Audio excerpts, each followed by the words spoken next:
You ever have plans that never really seem to go your way?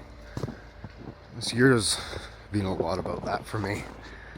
Christ, it seems like COVID especially has been this time of great uncertainty.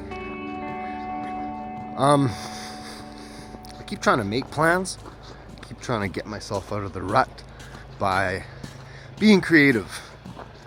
But living in this little town here, my creativity is sometimes stifled. So I think. And that's because I don't have fresh eyes. And so I plan to go back to New Zealand, where my dad's side of the family is. But unfortunately, because my flight was rebooked or whatever not, it didn't go through. So here I am, at home, in the snow. And my biggest lesson of all of this to date has been a pretty profound one. And it's not just from this in particular, it's surrender. Surrender the outcome. Surrender to what you want. And understand that life is not a problem to be solved.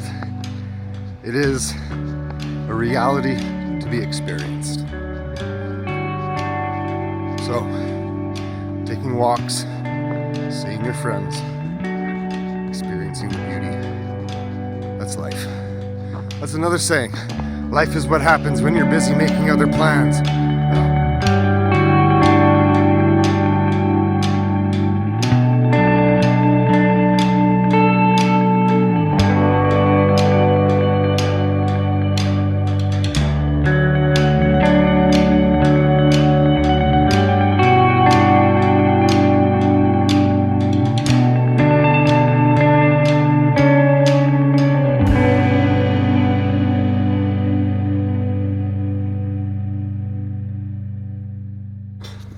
Terrible news.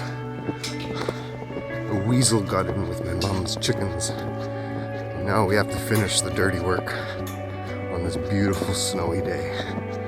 So, just a part of nature. Smell the blood? No blood. But why? One's dead here? I don't think one's dead in there, but I see a few feathers there.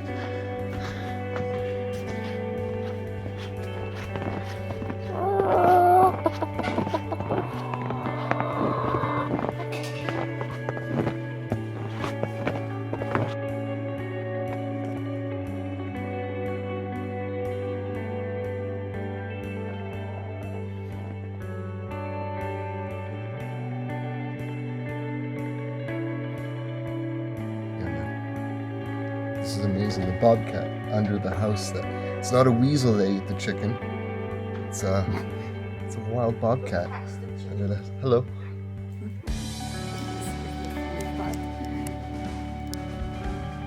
Does it have that one too? Yeah. It's like.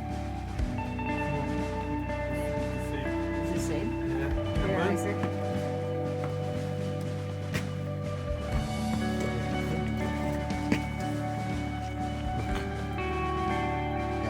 Look. Sam. But it's nice. Yeah, look, you can see. Wow. And wow.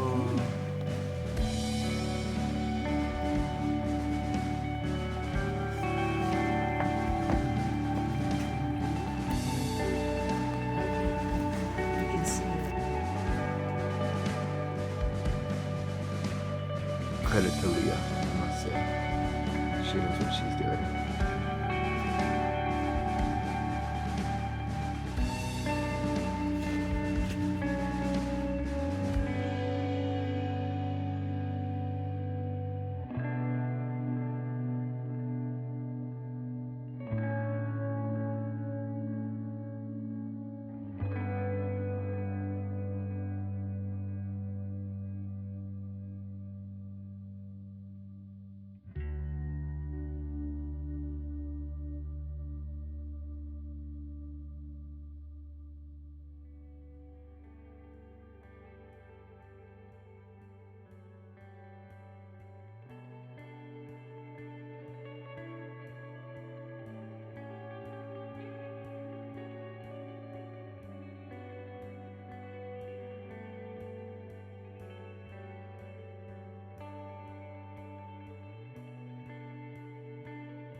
I do now? What do we do now? We wait for it? Because here we are so close, and I think don't want to go outside. No, but I think it might just eat it down there until nighttime. Like I think these things are as patient as time can be. Yeah. Maybe that's enough, I think. Il les a pas touchés. Il a pas voulu. oh, my God. Les kibbles. Yeah, the cable. j'avais à I manger. think the chicken. Ouais, non, non. Poor thing. Are you ready to do that, huh?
Hannah and Max's horse, or one of them.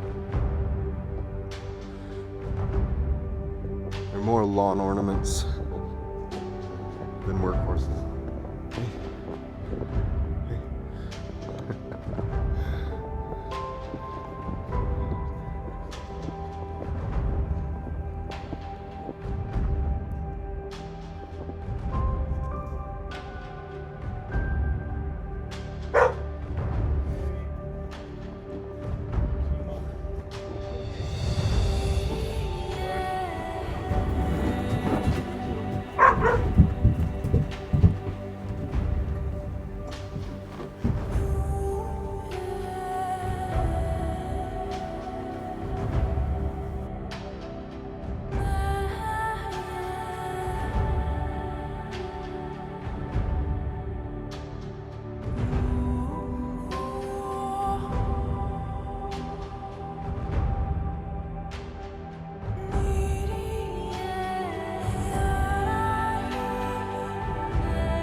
Old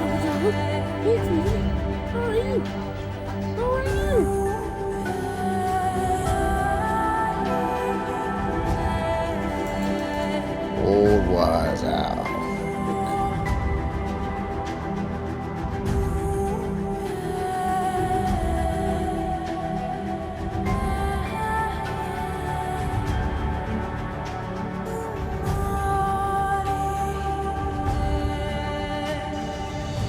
How did I find this place, and what was the reason that I really wanted to come to this place? Well, I don't know. You tell me. Okay, it was a giant salmon. A giant salmon. A giant salmon is what intrigued me. I used to go fishing with my grandfather all the time. And we went out onto the west coast, and I was with a group of guys. Actually, I wasn't with my grandfather. I had gone on my first canoe trip down Nitnat Lake. And we stopped at the Nitnat Gap. And I got to see a salmon that was 70 pounds. And it was the most unique salmon I'd ever seen. It was like really short and fat and powerful. And I said to this old Indian guy, I said, "That is the biggest salmon I've ever seen. That is a monster salmon." And he said to me, "Well, that's a baby."